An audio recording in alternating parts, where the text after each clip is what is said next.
Ô, vamos lá. Gente, pelo amor de Deus, agora vai dar certo. Agora vai dar certo. Em definitivo. Agora vai, meu filho. Cal, cal, cal. Agora tá, normal. Tá ouvindo? Tô.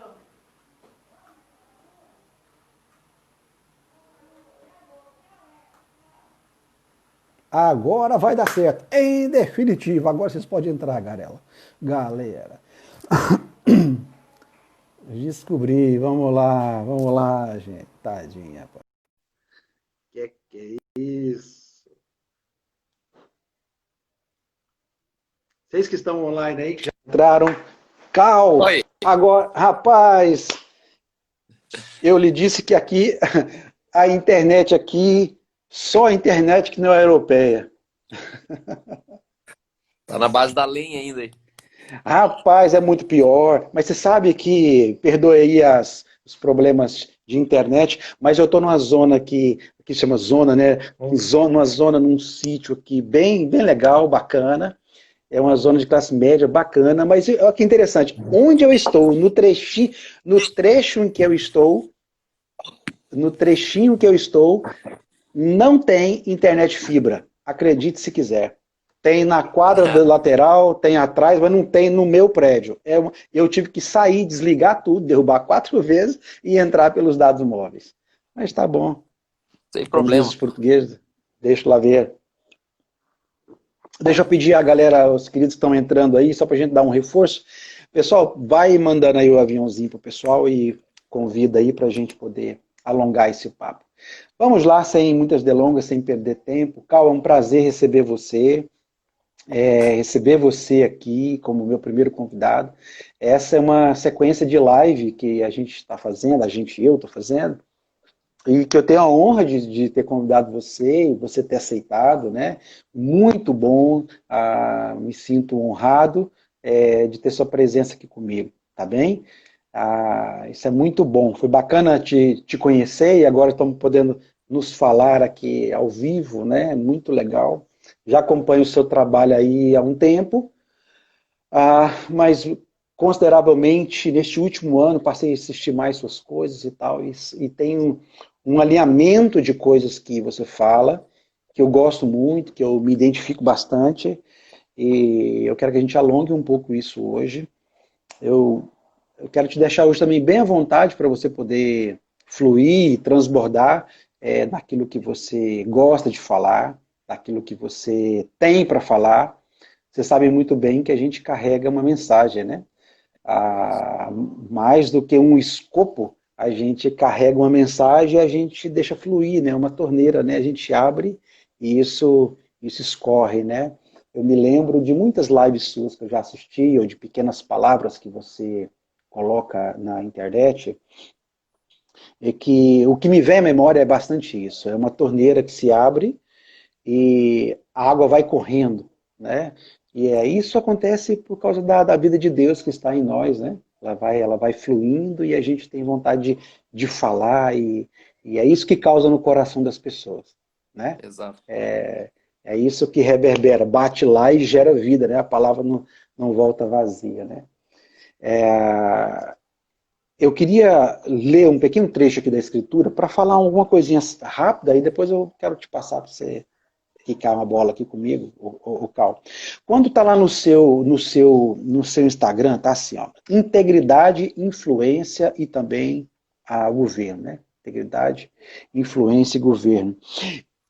Passando o olho naquilo ali, Cal, nas coisas que você fala, que você prega, nas coisas que você vive ali com a família, com os ministérios, com as coisas. Tem dois textos da Escritura que para mim ilustra muito bem isso aí, e eu tenho muito disso aqui na minha própria vida também. Um texto é o 1 Timóteo, lá no capítulo 4, você conhece muito bem, as instruções do apóstolo Paulo, falando a respeito do cuidado com relação à piedade para o jovem, né? O jovem Timóteo. E aquele texto, ele fala lá no capítulo 4 do 1 Timóteo, ele diz assim, ó, expondo essas coisas aos irmãos, será bom ministro de Cristo Jesus, alimentando com as palavras da fé e da boa doutrina. Então, assim, eu vejo esse cuidado, sabe, do apóstolo Paulo em repassar isso ao coração do Timóteo, que repassa ao coração dos irmãos, essa concepção das palavras da fé, mas também da boa doutrina. Quer dizer, quando que o aspecto do escopo teológico paulino, neste caso, precisa ser ancorado pela parte cristã, pela piedade que antecede o texto, né? A piedade que antecede o texto, e esse cuidado Paulo ao fazer isso para ele. No outro versículo aí abaixo, ele fala, exercita-te pessoalmente na piedade, né? Então eu percebo isso de maneira muito clara. Por que eu estava falando dessa palavra? Porque essa é uma linha muito interessante que eu sempre fiz, sempre preguei, sempre enxerguei a ótica da fé, por este aspecto aqui que eu te falei quando eu comecei a falar contigo sobre isso, né? Como que eu filtro a vida. E isso aqui tem muito a ver quando eu vejo, quando eu olho suas coisas, né? Quando eu filtro essas coisas, quando eu estou peneirando essas coisas, eu percebo isso. Quer dizer, uma integralidade da doutrina que ensino, né? Da doutrina, da palavra muito segura, mas também o cuidado com o coração, o manejo pastoral, o cuidado com a prédica, o cuidado com a fala, uma espiritualidade que não é bagunçada, não é desarrumada, não é um discurso incongruente com a vida, sempre a palavra muito cuidadosa, e essa percepção do apóstolo Paulo que eu adoro, eu acho maravilhosa. E aí foi isso que eu encontrei em você, né? O segundo texto aqui é o texto lá do 2 Pedro, e aí é rapidinho também, lá na segunda epístola de Pedro, você conhece bem, quando no capítulo 1, lá no versículo 3, ele fala assim, ó, visto como pelo seu divino poder, nos têm sido doadas todas as coisas que nos conduzem à vida e à piedade. Quer dizer, cara, eu acho tão fantástico essa compreensão do Pedro, porque inclusive o aprendeu também com o apóstolo Paulo, essa vivência da palavra tão clara, tão doce, e quando ele mostra essas coisas, todas as coisas nos foram doadas, e é um monte de vitaminas espirituais que nos conduzem à vida. Então eu percebo que tanto aqui, se a gente fosse colocar o ensino paulino, o ensino petrino, né? E os dois têm uma teologia, mas o que mais me encanta não é o escopo só teológico, mas esse escopo do letramento que desce para o coração. Então eu percebo nesses dois textos aqui, que coisa maravilhosa para nos conduzir uma vida de piedade, uma vida de equilíbrio. Então, Cal, entrando um pouco mais para te passar a bola para você fazer um pouco das suas considerações, né? Eu fico sempre pensando, né? O que anda acontecendo, rapaz, com parte desse nosso grupo que se confessa cristão, que se confessa como igreja, que responde, ou pelo menos nominalmente, a essa categoria que se diz que é discípulos, mas eles se esquecem dos textos, a impressão que se dá é que eles pararam de ler a Escritura, que eles não têm mais o Senhor como Senhor, que eles pertencem à categoria dessa multidão, mas não são discípulos, logo eles se invalidam pelo processo. É uma espiritualidade de binômio, né, esquisita, esquiza, né? Não pode nem se dizer farisaica, porque os fariseus estão até melhores do que muita gente. Então, assim, é uma anacronia, né? Uma disfunção, um desserviço para as coisas, né? Então, essa nossa série de lives tem a ver com essa conversa, né? Eu tenho acompanhado tantas lives pelo Brasil, textos, palavras, gente fazendo estudos e tal. Mas um dos pontos que eu tenho pouco percebido é pessoas que estão passando exatamente esses pontos que você falou aqui, ó, né? Da integridade, da influência do governo, mas que são extraídos do ponto de vista da palavra de Deus ali, o substrato daquilo ali, e daquilo ali, então, deságua, e daquilo ali flui uma mensagem que dá norte para as pessoas, que dá integralidade para a vida, para o ministério. É isso que eu estou chamando, então, de espiritualidade sadia e equilibrada. Você está me ouvindo bem, cara? Cal? A sua imagem travou para mim. Está me ouvindo bem, Deu uma Cal? travadinha aqui, mas ele sempre volta. Trava. Tô te Sempre ouvindo. Ele volta, dá uma né? travada assim, mas daí ele já Maravilha, volta. maravilha. Cal, para nossa audiência, em cima do que eu falei, vamos lá, cara. Fala um pouquinho. Eu queria que você contasse em 2 minutinhos. Antes de tudo, se for possível, sei que você pode fazer isso na hora que você quiser, mas. E fala um É, pouquinho, cara, como é que você chegou aqui? Como é que você chegou aqui no sentido de. Hoje você tem esse tripartido que eu sei que não encerra tudo sobre você, mas é uma forma de nominar aquilo que se faz, aquilo que como nós estamos, né? E o seu Insta tem a ver com isso. Então, como é que é o Cal? Como é que o Cal chegou nisso? Me fala um pouquinho sobre isso. acho que a tua pergunta inicial ali, a questão de como compreender essa igreja evangélica hoje, que tem pouco de discípulo e muito de falso testemunho, eu Perfeito. acredito que catolicatizaram a igreja evangélica. Então houve uma migração do católico não praticante para os evangélicos não praticantes. Perfeito. Então, aquilo que era um status social e cultural de ser católico para ser aceito num país, hoje é bacana você ser evangélico num país que 32 milhões de pessoas são evangélicas, principalmente falando do Brasil aqui, 32%, desculpa, quase 70 milhões. E aí, maldita a hora que a gente chamou a multidão de igreja. Porque Jesus ele andava com a multidão, mas na verdade, discípulo mesmo, ele não chamou a multidão nunca de discípulo. Aham. E eu creio que há um conflito de expectativa muito grande quando eu espero de alguém ser aquilo que eu desejo ser como discípulo, mas ele não é discípulo. Uma das maiores mentiras que eu identifiquei na minha vida cristã, eu por 6 anos, os últimos 6 anos, não sei se sabe um pouco do meu contexto, mas eu fundei uma igreja aqui no Brasil e em 6 anos a gente tomou uma proporção nacional e nos tornamos basicamente muito amado e muito odiado no mesmo tempo, É a né? igreja A do igreja, cinema ou antecede a isso? isso, a igreja no cinema. Então ela Perfeito. foi fundada em 2013. No terceiro mês de igreja, eu preguei uma mensagem chamada Escândalo da Graça. Essa foi uma mensagem que eu subi no púlpito e pedi licença para pregar honestamente. Por incrível que pareça, nós pastores não pregamos honestamente, porque na Uau. mesa de casa ou entre os pastores a gente fala num teor de verdade e no palco a gente mascara a metade. Então, Perfeito. como eu falo tá acima do que eu falo. E aqui é sacanagem, porque a ira de Deus se revela do céu contra todos aqueles que retêm as verdades injustamente. Se Perfeito. tem uma categoria no mundo que Deus ele deve ficar nervoso, somos nós, pastores e líderes. Por quê? Porque nós contemos verdade.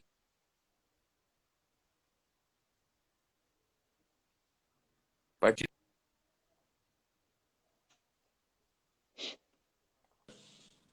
eu não consigo mais te aprisionar. Então, essa emancipação, ela tem desvantagens, muitos deméritos, né? Quanto mais eu Uau. emancipo, mais privilégio eu perco. Então, isso também é na vida natural. Você tem filhos, teus filhos são os teus privilégios até o dia que ele casa. O dia que ele casa, você se torna secundário na vida de um filho e o filho dele se torna primordial, primário. E aí, a cada 7 anos eu faço um ano sabático e todo ser humano passa 25 anos da vida aprendendo, 40 anos em média trabalhando e os últimos 15 aposentado.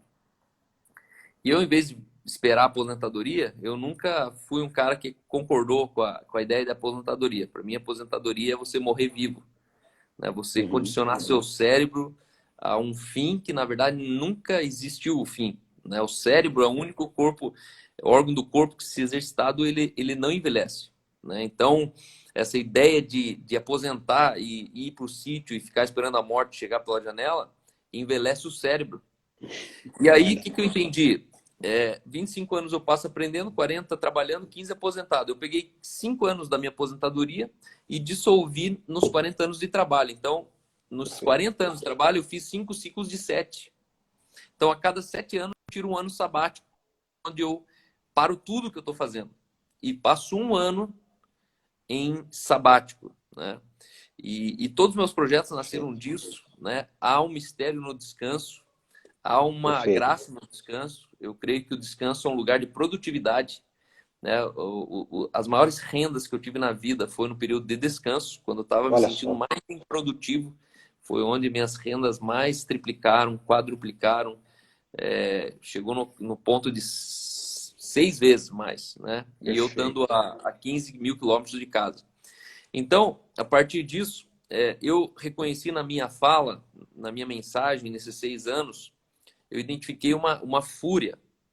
Eu era um cara que estou aprendendo a falar agora, mas se você olhar ali os últimos 4 anos para trás, eu era um cara extremamente agressivo nas palavras. Hoje eu tento moderar mais, acredito que a vida foi me ensinando isso, mas eu tinha uma fúria que eu não entendia de onde aquela agressividade toda. Mas o fato é que eu me revoltava contra a religião. E aí tem um contexto por trás disso, que não veio ao caso agora, mas quando eu cheguei na Holanda, eu identifiquei uma mentira subconsciente dentro do meu coração. Eu identifiquei que eu esperava de todo crente um coração de discípulo. Só que Deus me visitou naquela plantação de repolho, eu corria numa região rural, estava menos 3 graus, ventos de cento de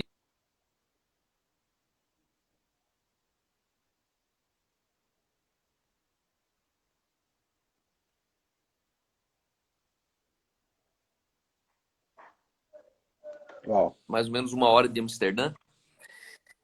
E aí, num dia desses que eu saí correndo, o Espírito Santo começou a falar comigo muito sério. E ele falou, Cal, você precisa entender uma coisa. Jesus, ele falou, ore para que o Senhor da Seara envie ceifeiros. Perfeito. O problema da grande colheita nunca foi o fruto, nunca foi a plantação. Existe uma grande colheita que se refere a almas no mundo. E Jesus falou, se existe um defeito, se existe uma potência de falha nisso, está nos ceifeiros. Então, ore para que o Senhor da Seara envie ceifeiros. E aí o Espírito Santo me falava, Cal, entenda que existe 2 tipos de ser humano na Terra. Os que colhem e os que são colhidos. E você não precisa para cada cabeça de repolho, enquanto eu olhava aqueles caras colhendo repolho, o Espírito Santo falava assim, ó, tá vendo que tem 10 caras ali no banhado? E esses 10 caras hoje, pelo menos, colheram 15 mil cabeças de repolho num dia. E aí ele falou assim, é o reino dos céus. Existem os colhidos e os colhedores. E os colhedores são a minoria. E aqui eu descobri uma verdade de que eu não creio que todo crente tem que ser discípulo. Não está escrito isso em lugar nenhum. A Bíblia diz, ide por todo mundo e fazei discípulos de todas as nações. Perfeito. Mas não está dizendo, faça de todas as nações discípulo. Okay. Então, se no Brasil hoje tiver um discípulo, as palavras cumpriu nesse país. Perfeito. Se no Portugal tem um discípulo, aquela nação tem um discípulo. E hoje eu creio que existe nas nações discípulos. Em cada nação Perfeito. Eu creio que existe um discípulo. Então nós cumprimos o ID, a palavra chegou. Perfeito. Só que a questão aqui, e aí eu me deparei, dia 4 de janeiro, dentro do tributo a Reinhard Bonk, na primeira Igreja Assembleia de Deus de Orlando. E ali foram 3 horas de evento, um evento com umas 3 mil pessoas. Foi assim, o presidente da Oral Roberts, todos os líderes, desde Bill Johnson, Brian Houston, Elevation Church, todos os presidentes das convenções da Assembleia de Deus, da Quadrangular, da Batista, da África, subindo lá e fazendo o tributo a Reinhard Bonk.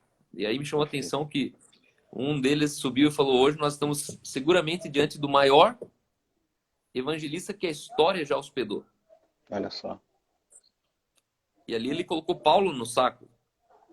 Ele falou, Paulo, ele veio na origem, mas em níveis de proporção de tocar um cara pessoalmente tantas pessoas, ninguém antes de Reinhard Bonk. E aí a gente está falando de 78 milhões de almas catalogadas, né? Esse Sim. cara tinha 78 milhões de, de endereços aonde ele tocou essas pessoas.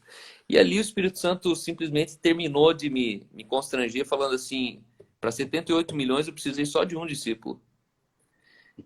E aí Deus me levou lá no Jovem Rico. E aí eu entendi minha igreja.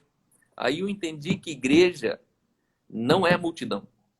O jovem rico chega para Jesus e fala: bom mestre, o que eu faço para ser salvo? E aí Jesus, né, dá a invertida nele, olha para ele e fala: ó, cumpra os mandamentos. Tal. Ah, isso aí eu já faço. Quanto dessa pergunta esse jovem estava realmente interessado em Jesus? O interesse era zero. Essa pergunta é 100% egoísta. O que eu faço para ser salvo? E aí o Espírito Santo falava: Cal, você precisa compreender a tua igreja hoje. A sua igreja é uma igreja de jovens ricos. Eles vão chegar na igreja interessados em como ser salvo.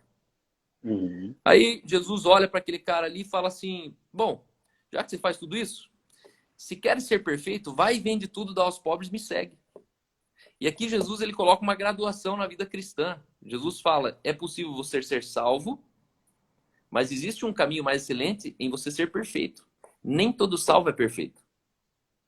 Ok. E ali Jesus ele convida o jovem rico a sair da graça salvadora e fala: ó, existe uma graça santificadora. Perfeito. Só que para isso, faz o seguinte: vai e vende, dá aos pobres, me segue. Se fosse um pastor de hoje, ele ia falar: ó, traz para o reino. Pega a tua fazenda, pega a tua Quando o empresa, dá reino é o pro tempo, né? reino.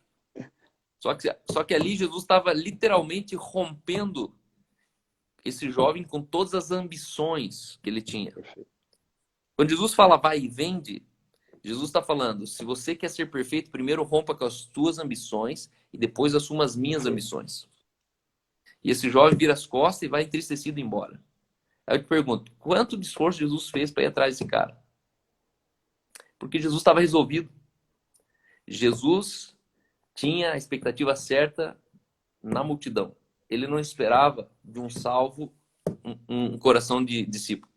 E aí eu fui identificar que existia uma fúria na minha pregação, porque a pessoa se convertia na minha igreja, passava um mês e nada, passava 2 meses e nada, passava 5 meses e ele aparecia namorando com homem. De repente o outro pastor estava lá mexendo com o cara do louvor, o outro estava não sei o quê. E aquilo ali começou a me gerar uma revolta. E um dia eu reuni minha liderança da igreja, que empurrei a mesa e falei: ó, seguinte, eu e a Aline, eu e minha casa, a gente é a igreja do cinema, vocês não. Não é essa igreja que eu fundei. De mim não saiu essa igreja. E eu entrei num parafuso, entrei num pânico, porque era uma coisa instaurada, assim, de bêbado, de descontrole. Minha igreja é muito jovem, sempre foi muito jovem, era uma molecada, louca de tudo. E um dia eu fiz essa oração para Deus, falei: Deus, me manda os loucos dessa cidade. Eu cansei de frouxo, eu cansei de politicamente correto, eu cansei de religioso, eu cansei de igreja que é uma água parada e todo mundo ali está covardemente se escondendo do mundo e do mal. Só que eu não imaginava que era tão assim, né?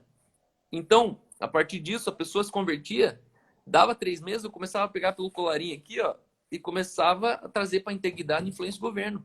Quando eu não via essa pessoa no lugar de integridade, aí eu ficava nervoso. E aí a minha pregação, ela era carregada de condenação, de acusação. E aí Jesus ele me traz ali para a história do jovem rico e fala assim: Cal, entenda que não mais de 20% da igreja vai ser discípulo. E tá tudo bem com isso. É a lei de Pareto. 80% vai ser servido por 20%. É 20% que realmente faz acontecer o reino de Deus e tá tudo bem com isso. Por quê? Porque aquele jovem rico, seguramente, isso não está escrito em lugar nenhum, tá? É pura intuição e convicção pessoal minha, não é uma verdade. Uhum. Esse jovem rico provavelmente era para ser um dos 12 apóstolos. Jesus estava escalando os 12 apóstolos. E esse cara, ele supôs que a ambição de Jesus tinha para a vida dele era menor do que as ambições que ele mesmo tinha. Por isso ele não abriu mão da ambição.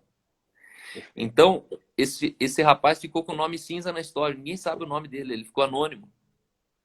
E é isso que acontece hoje. O crente, ele se converte e ele subestima o plano que Deus tem para a vida dele, as ambições que Jesus tem para ele. Perfeito. Então, a partir disso, eu creio que aonde tem um discípulo, existe um salvo. Perfeito. O coração de um discípulo sempre ele é orientado aos perdidos. E eu costumo dizer que uma igreja que não existe para os perdidos, que é a maioria delas, ela já está extraviando os encontrados. Pouca igreja ela se orienta com o coração para os perdidos.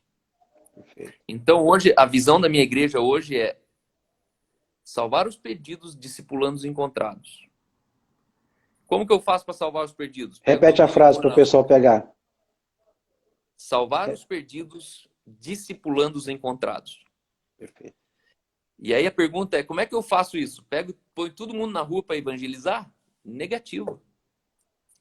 Quem precisa participar de uma campanha de evangelização é porque já não evangeliza.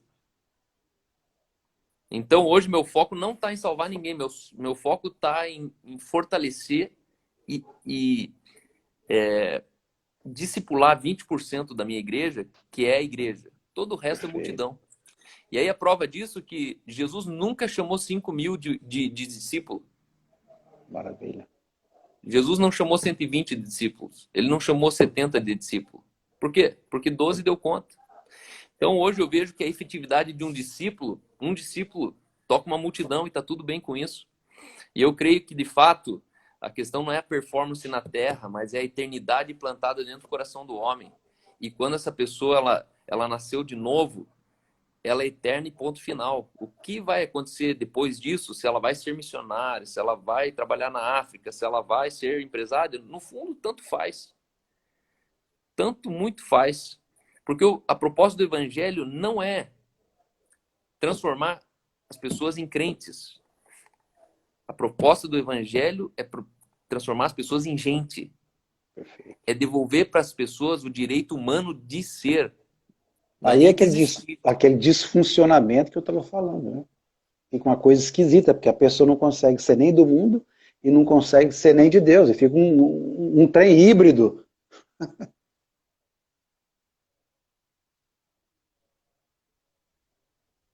Exatamente.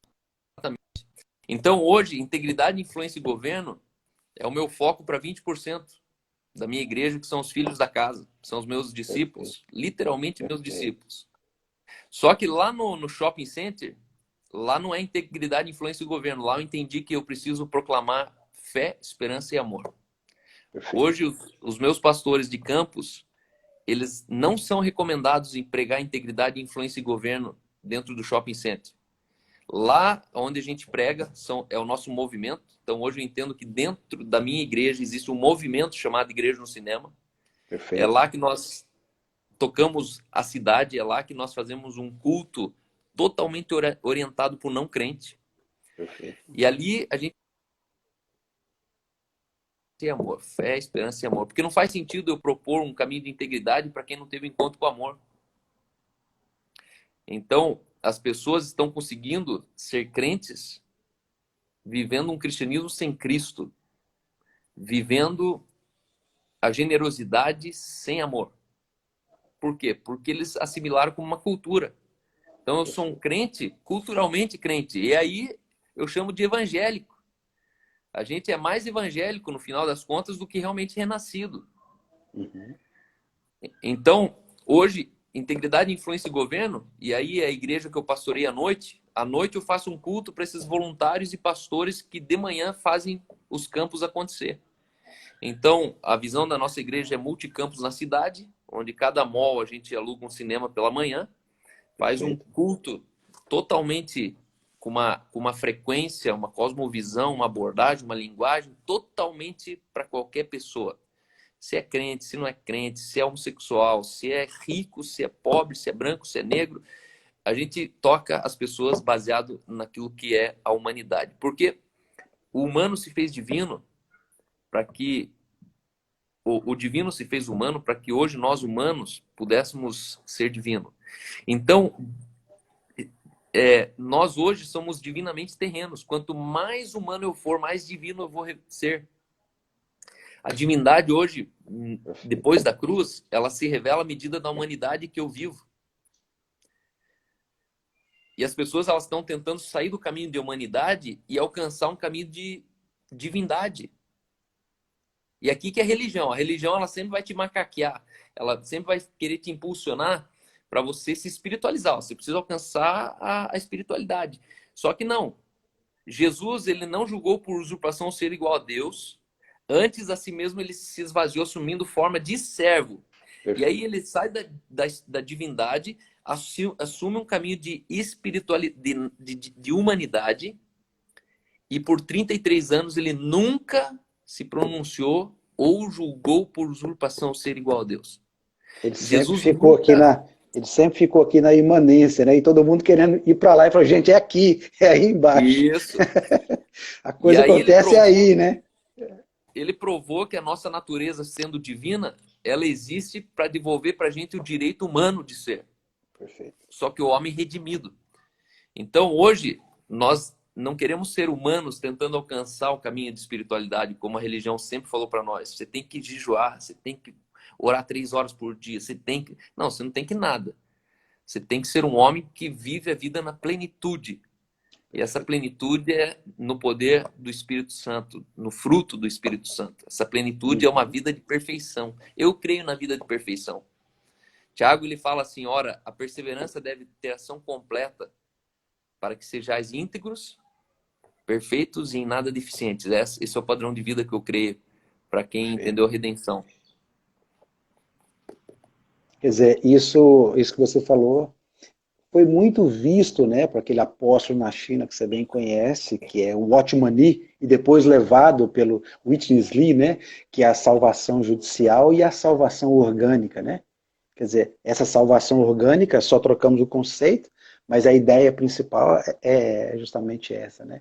Esses anacronismos, essas coisas disfuncionais que andam acontecendo nas comunidades, que andam acontecendo nesse produto que a gente pegou de espiritualidade, colocou ele dentro de um envelope como passaporte para a salvação, como um envelope daquele que é o espiritual, se ele tem X dons, se ele não tem. Quer dizer, essa espiritualidade que ela é desconectada do viver diário, né? Quer dizer, o que eu estou dizendo? Ele consegue ser um bom leitor da Bíblia, ele consegue seguir princípios que são cristãos, os ditames, as doutrinas, por exemplo, mas ele não consegue ser fiel um amigo, não consegue ser fiel na afetividade, não consegue ser uma pessoa melhor, é um péssimo pai, é uma péssima mãe. Quer dizer, a espiritualidade não desce para o coração. E por isso eu penso que por isso que está cheio de pregação azeda. Está cheio de igreja que ninguém quer, nem os filhos querem ir para lá mais, porque é um lugar de desconforto para a humanidade, né? É um lugar de desconforto para a humanidade. Quer dizer, a gente sempre escuta esse tipo de coisa, né? Hoje eu escutei de um amigo e ele me disse o seguinte, olha, muito bom, muito obrigado por você ter me estimulado a escrever livros, foi ali que eu encontrei o meu destino, tal. Eu achei tão fantástico escutar isso dele por mais de uma vez, em vários anos, e ele ia em casa, onde tinha uma biblioteca vasta de tantos livros, e o que eu menos conversava com ele era sobre livros, sobre teologia. A gente sempre conversava sobre a vida. Né? Então, eu vi quantas pessoas que, ao longo do tempo, as pessoas ficam amarradas nesses envelopes. E pega a igreja e a institucionaliza, por exemplo. Pega a fé e vira um commodity. Né? Como isso é feio? Então, te escutando aqui nessa mensagem, que é uma mensagem brilhante, que é uma mensagem que, na verdade, é a mensagem do Cristo. Né? Eu queria te passar mais uma vez, mas eu queria te falar outra coisa. Eu encontro tanta gente, Cal, uma galera, cara, mas é um monte de gente mesmo, que é bem maior do que o público que está próximo de mim nas redes sociais, vamos dizer assim. Que me escuta pelo canto da parede, me escuta quando me vê, para e fala, tenho assistido o que você posta, tenho visto o que você faz, seus projetos. E são pessoas das mais variadas estirpes de lugares que eles participam na vida, que não são pessoas dentro dessa codificação desse envelope religioso que a gente tanto está falando. Né? São É, pessoas de fora, que têm a capacidade de escutar o divino, de se abrir para a espiritualidade, e para falar assim, cara, tá intragável isso aí, mas eu consigo te ouvir, né? Há um coração nisso aí, há uma mensagem, eu me identifico com isso, como queimou as suas palavras que você transbordou, que você falou, ou X vídeo, né?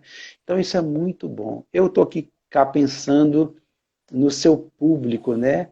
O tanto que está tendo a oportunidade de aprender de forma doce como seguir no caminho, né? é, Sem escravizar ninguém, né? Eu acho que isso é exato. tão E eu maravilhoso, creio, né? eu creio que é a geração do resultado, né? Hoje, inclusive no mundo tecnológico, no Vale do Silício, você é o teu fruto, né?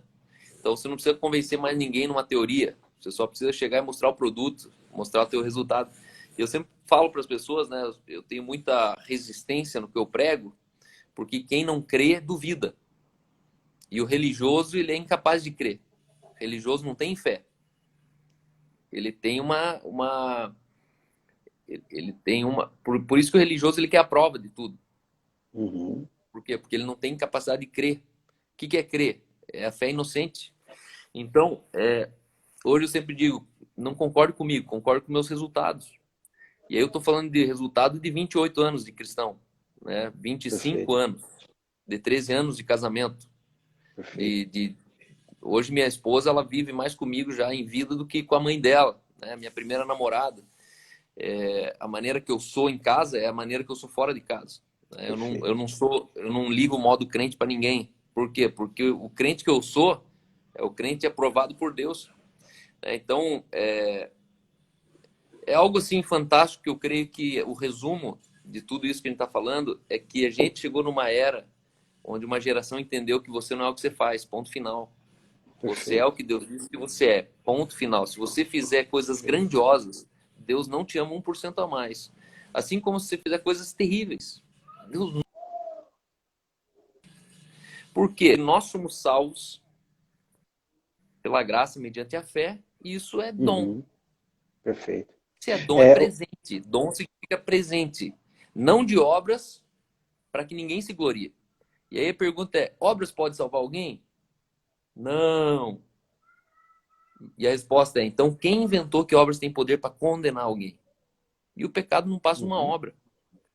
Beber, fumar, transar, tudo aquela palhaçada toda, é uma obra. Então, se parar de pecar me salva, Jesus é tolo. Jesus foi bobo. Morreu injustamente. aham, Só que o ponto é: não, não. Eu sou salvo mediante a fé que eu depositei naquele que ressuscitou dentre os mortos. Porque coração eu creio para a justiça. Ponto final. Ah, mas é possível o perfeito. cara continuar homossexual e ser salvo? É possível. Fala isso no público de uma igreja para você ver. Aham, Não, mas o Deus que salva é o Deus que transforma. Ah, é? Então o Deus que cria um ser humano não é o Deus que deixa o ser humano tetraplégico, deixa o ser humano deformado, deixa o ser humano nascer uhum, cego. Se isso perfeito. existe já na lógica física, onde Deus ele é o principal autor da vida,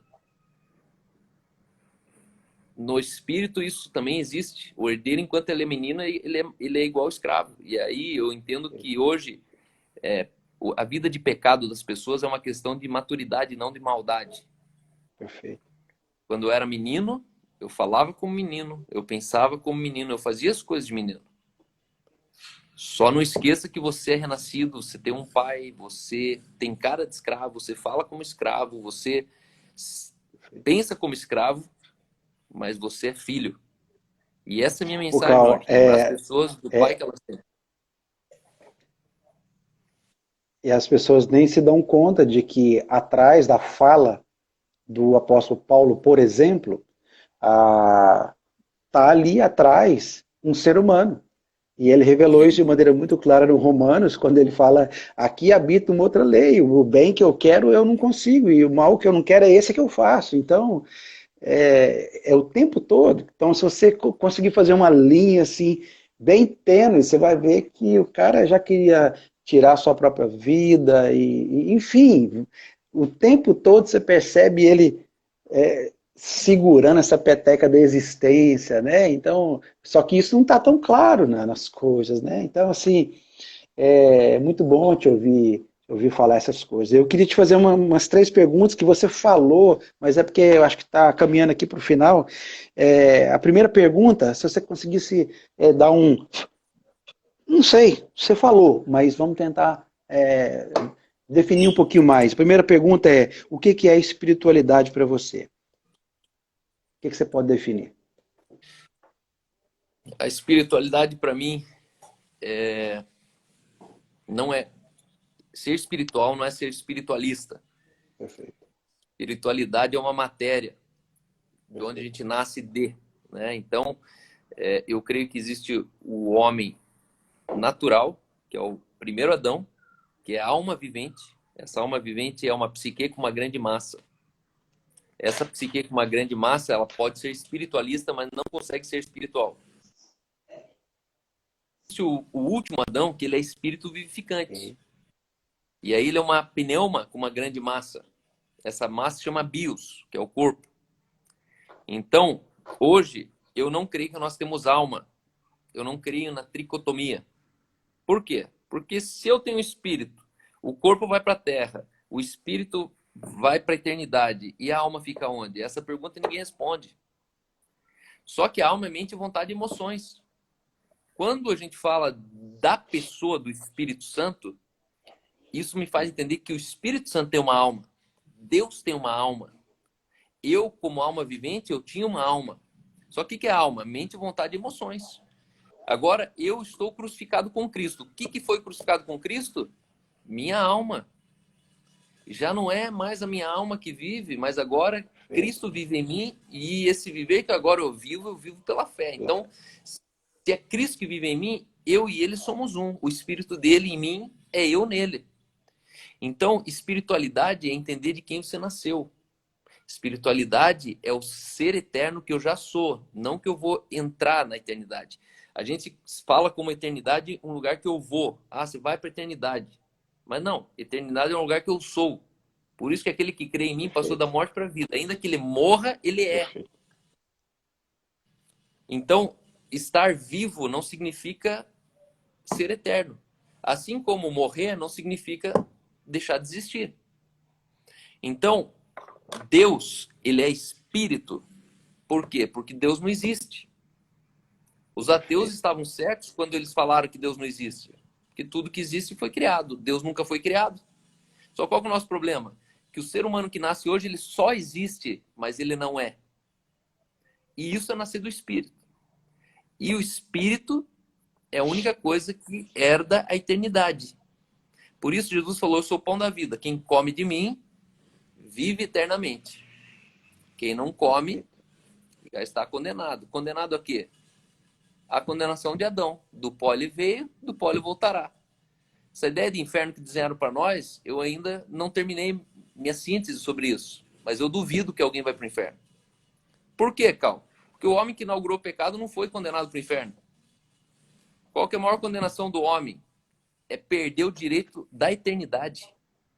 E a igreja salvou 1 milhão de gente por medo do inferno, mas não consegue salvar uma pessoa por expectativa do céu, da eternidade.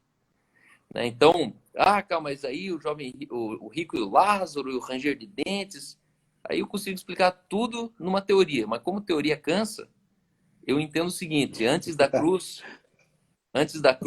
inferno não era um lugar que a gente ia, inferno é um lugar que a gente voltou. Todos nós estávamos condenados. Condenados a quê? A morte eterna. Condenação eterna. Por isso Jesus falou: quem crê em mim, passou da morte para a vida. Quem não crê já está condenado. E aqui vale entender que isso é salvação. Ser Perfeito. salvo não significa ser eterno. E aqui que a igreja precisa entender que o mundo está salvo. Nossa, calma, mas você é universalista? Não. O universalismo nem sabe a diferença disso. O universalismo, ele acha que está todo mundo salvo. Só que por que não está todo mundo salvo, sendo eterno? Porque se Adão pecou e isso foi injusto, porque todo mundo pecou porque Adão pecou, assim também seria injusto de Jesus redimir o mundo e todo mundo ser redimido, se eu não queria redimir. Assim como eu não queria a condenação de Adão sobre minha casa, sobre minha vida, quem disse que eu queria a justificação de Jesus sobre mim? Então, Jesus ele Tá aí falou, uma eu não noção vim de para que condenar o mundo. não, pode continuar, por gentileza. E aqui que Jesus ele fala, eu não vim para condenar o mundo, mas eu vim para salvar o mundo. E aí a pergunta que eu faço é, o mundo está salvo ou não está? Se o mundo não está salvo, Jesus falhou na missão. Se Jesus cumpriu a missão, o mundo está salvo. Mas está salvo de quê? Está salvo da condenação. Nós estávamos mortos em delitos e pecados. Estávamos condenados. Nós estávamos na perdição. Jesus ele pega a humanidade inteira e traz para o 0 a 0 de novo. E agora, crer em Jesus não me salva. Crer em Jesus me devolve o direito eterno de ser, que Adão perdeu quando ele conheceu o mal. Então, qual foi a gravidade de Adão conhecer o mal? Que do pó ele veio e do pó ele voltaria. Adão, como alma vivente, ele era um ser eterno. E ali entrou a morte. E aí o homem perdeu a eternidade. E aí Deus expulsa o homem do paraíso, porque naquela mesma jardim tinha uma árvore da eternidade. Naquela condição, sem redenção, ele permaneceria naquele estado morto. Então, quando Deus ele expulsa o homem do paraíso, é o primeiro ato de redenção da história. Começou o ato de recuperação judicial. Deus indo atrás da humanidade. E aí, hoje, a cruz de Cristo, ela não tem a centralidade em perdoar pecados. A igreja prega muito sobre É por isso que a fala, ele cura, né? Ele cura e batiza.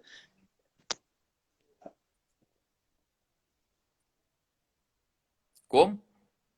Né? Porque travou, eu estava dizendo, por isso que encerrar a beleza da mensagem cristocêntrica no axioma ele cura, batiza e salva, é você empobrecer uma visão governamental que está ali em Efésios, capítulo 1, maravilhosa, né? Aí sem fé qualquer aula, né? É enfiar Jesus na caixa. É reducionismo. E aí, olha que interessante. A cruz, a centralidade da cruz é devolver para a eternidade, para a humanidade, o direito eterno de ser. Ainda que eu morra, eu sou.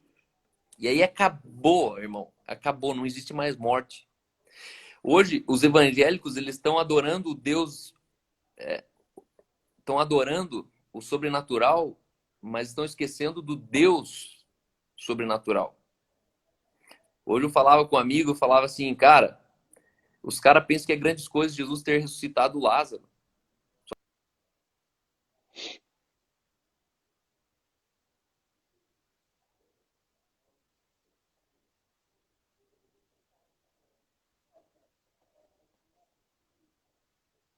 Jesus não funcionava?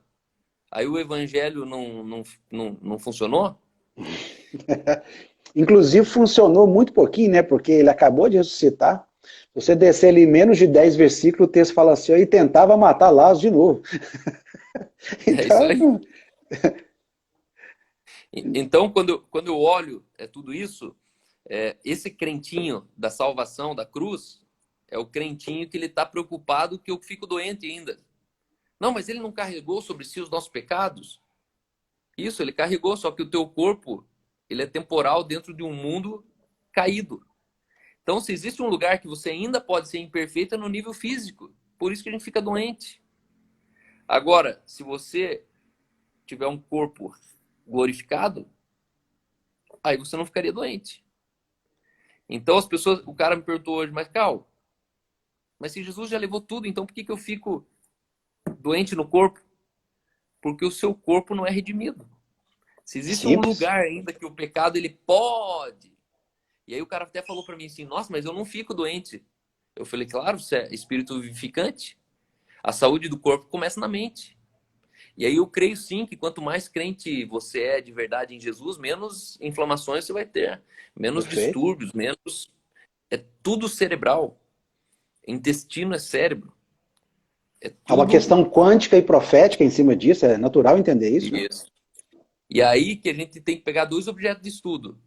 Pegar dois seres humanos perfeitos, só que um é renascido e outro não. A Perfeito. célula, a palavra é quântico, a célula ela se comporta diferente num corpo renascido. Perfeito. Só que para isso precisa crer. Me diga uma coisa, quando você... Eu sei que foi a partir lá daquela visão dos repolhos, mas quando que você acordou e você virou a chave e falou, a mensagem está indo para o lado errado? Eu sei que você começou a comentar isso, mas houve uma data, um ano específico que você falou assim, olha, estou no lado errado. E de repente você virou a mensagem e viu que começou a desaguar a vida, que as pessoas falam assim, é isso, tá, Eu né? fundei, eu fundei a igreja em 2013. E o jeito que a igreja nasceu, no primeiro culto vieram 250 pessoas e nunca mais pararam de vir menos gente do que isso, por 6 anos. Perfeito, No terceiro mês dessa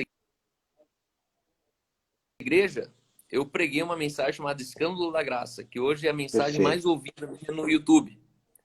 Só que se você começar a assistir essa mensagem lendo os comentários embaixo, você não consegue terminar de ler a mensagem. Ali o chamado de filho das trevas, instrumento de Satanás, herege ali é tranquilo, assim, né? Não ofende tanto. Mas o resto ali é coisa louca. Só que assim, eu sei quem são as pessoas, né? Pastor da Batista, outro é não sei o que da Quadrangular, tudo amigo. Aquele amigo. Uhum. É, Só que naquele dia ali, a ficha caiu.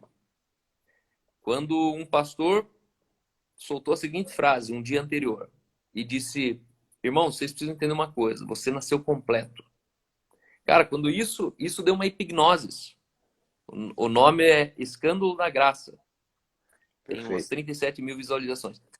Quando ele falou isso, deu uma hipnose. Eu tinha 28 anos de crente. E sem pecar eu descobri o tamanho do pecador que eu estava protagonizando. Por quê? Porque pecado não é o errado que eu fiz. Pecado é o certo que eu não sou. O problema do pecado nunca foi o divórcio, o adultério. Não, não. O problema do pecado foi o certo que eu sabia que tinha que ser feito e não fiz. Isso é pecado. Então, Você quando pregar passa essa essa... mensagem foi parto para você? Foi o quê? Foi um parto você Ali pregar mudou essa minha mensagem? história. Ali mudou minha história. Ali começou algo na minha vida, porque ao final desse culto tinha 300 pessoas sentadas ali que levantaram convertidos. Crentes de berço saíram sem escamas nos olhos. Essa mensagem fundou 10 igrejas no Uau, que país, maravilha. 100% voluntária. Pessoas de todo o país começaram a ouvir e começaram a falar, meu, o que é isso? Isso eu sempre pensei. E aqui Deus tinha me falado em 2012, na África do Sul, você não vai pregar nada novo. Você só vai pregar uma mensagem que eu já pus dentro de uma geração, só que eles não têm coragem de assumir isso biblicamente. Maravilha. Então hoje a Oh, mensagem que eu prego é uma mensagem que já está dentro do ventre das pessoas. A questão é que quando elas me escutam perfeito. falando, entra na frequência. E nessa Só tem frequência que elas falam, ativar, cara, né? eu sempre Só pensei tem que isso, ativar. só tem que ativar. E essa ativação é o seguinte, tem que entender a palavra. Essas pessoas, elas Maravilha. sabem, elas até creem que ninguém vai para o inferno, só que se apertar com duas perguntas, ela não sabe biblicamente mostrar aonde que é o quê. E a partir Perfeito. dali, quando esse pastor falou, o homem, o ser humano que você nasceu é o ser humano que você morre, você não, ao longo da vida, você não conquista mais 2, 3 dedos, aí você conquista mais uma orelha, você nasce só com um olho, daí com o tempo você precisa ir conquistando mais um olho. E esse é o cristianismo louco que a gente foi criado. Perfeito. Você nasce em Jesus, mas com o tempo você é mutante, você é um monstro que você precisa ir conquistando. E quando eu entendi que assim como a gente nasce pronto, Entre o homem que eu nasci e o homem que eu morri, só tem uma coisa de diferença, chama maturidade. Perfeito. Assim é aquele que é nascido do Espírito, ele nasce completo. Então, não tem como eu conquistar nada do que eu já não sou. A questão é que eu preciso crescer no conhecimento de quem eu realmente sou. Perfeito. Né? Assim como o homem se vê, assim ele se comporta. Assim como eu entendo que eu sou, é assim que eu né? Então, quando eu entendi isso, tudo fez sentido. Eu entendi a cruz, eu entendi Moisés, eu me vi em Abraão, eu me sinto sobrinho de Isaac, eu me sinto neto de Daniel, de Davi. Porque qual que é a chave de tudo isso? Entender que o Novo Testamento não começa em Mateus. Perfeito. O Novo Testamento começa em Atos 2, quando derramou sobre toda a carne o Espírito. Ali é o Novo Testamento. Perfeito. Então, quando se muda o sacerdócio, a Bíblia diz que quando se muda o sacerdote, muda-se também o estatuto. Perfeito. Antes da cruz havia um estatuto e Jesus estava debaixo desse estatuto. Isso significa que Jesus viveu cumprindo a lei. Era outro estatuto que regia e governava a terra. Eram outras leis naturais e espirituais. Aí Jesus ele consuma a obra de Deus, Cristo consuma a obra do Pai, e aí a partir dali, o menor entre os nascidos do Espírito é maior do que os nascidos de mulher. Entre os nascidos de mulher, ninguém é maior que João. Então Maravilha. aqui tá colocando aqui no pacote Samuel, Davi, Abraão, Moisés, está colocando todos os nossos heróis da fé abaixo de João. E aí ele diz, aquele que é nascido do Espírito, até o menor, é maior do que todos os outros juntos. Então, quando eu olho para trás e começo a entender que eu sozinho sou maior do que Daniel, sou maior que José de Potifar, sou maior do que profeta Ezequiel, sou maior. Por que eu sou maior? Porque eu nasci num outro tempo. Hoje eu sou nascido de Deus. E aí eu sempre falo a mesma coisa. Filho de cachorro é cachorro. Filho de pato é pato. Filho de Deus é o quê? Vós sois deuses. Perfeito. Vós sois todos deuses. E aí ele diz, vós sois filhos do Altíssimo. Se eu não crer nisso, eu invalido a obra de Cristo. Perfeito. Cal, deixa eu só avançar contigo mais um ponto que eu acho que é muito importante. Tem um ponto que eu sempre também defendi, e essa semana eu assisti uma live sua que você estava fazendo, se eu não estiver enganado, acho que foi semana passada, eu acho, talvez. Você e o Anderson Silva, e vocês estavam falando a respeito, e o tópico lá era dinheiro, e a hora que vocês falavam a respeito do dízimo e oferta. E eu queria que alongasse um pouquinho, eu queria que você desse essa contribuição, quando a gente está falando sobre espiritualidade e dinheiro, e você tem a questão do ano sabático, que você tanto falou nisso, mas muita gente entrou depois, então eu queria que você remontasse só um pouquinho a hora que você disse, por exemplo, nunca prosperou tanto, ou nunca a renda aumentou, vamos dizer que você quis dizer isso, a conta não fecha, por exemplo. Eu estou te fazendo essa pergunta desse jeito para você poder explicitar o conceito de espiritualidade e dinheiro. Quer dizer, o pessoal, muitos pastores seguros, membros, né, ligando graça, um monte de coisa com relação a dinheiro e tal. E a pandemia fez dar esse stop, todo mundo se desesperou e etc, etc, etc. Mas o fator dinheiro é um anzol na boca das pessoas e eles aliam isso às coisas. Como é que você lida com essa concepção, né? Como é que você ensinou isso para a igreja? Como é que funciona isso? Que eu sei que você tem muito cuidado com relação à expressão espiritualidade e dinheiro, mas fala um pouquinho mais para a gente sobre o que é espiritualidade, dinheiro, dízimo e oferta. Como é que se fecha essa conta aí? Tá? Pode explicitar da maneira que você quiser. Eu falei muita coisa ao mesmo tempo, mas é porque tem muitas pessoas que estão com a gente e que são escravizadas com relação a isso. Esses assuntos são assuntos que as pessoas ficam cegas porque os pastores, desculpe a expressão, mas são a média, são covardes. Querido, temos 25 segundos. Arremata. Se for o caso, a gente volta aí na live de novo. Tá dando uma travadinha Consegue? aqui. Tem 25 aqui que você falou? 25? Agora você tem 10 segundos. Eu vou derrubar essa live aqui, você vai voltar só para você explicitar isso de novo, pode ser?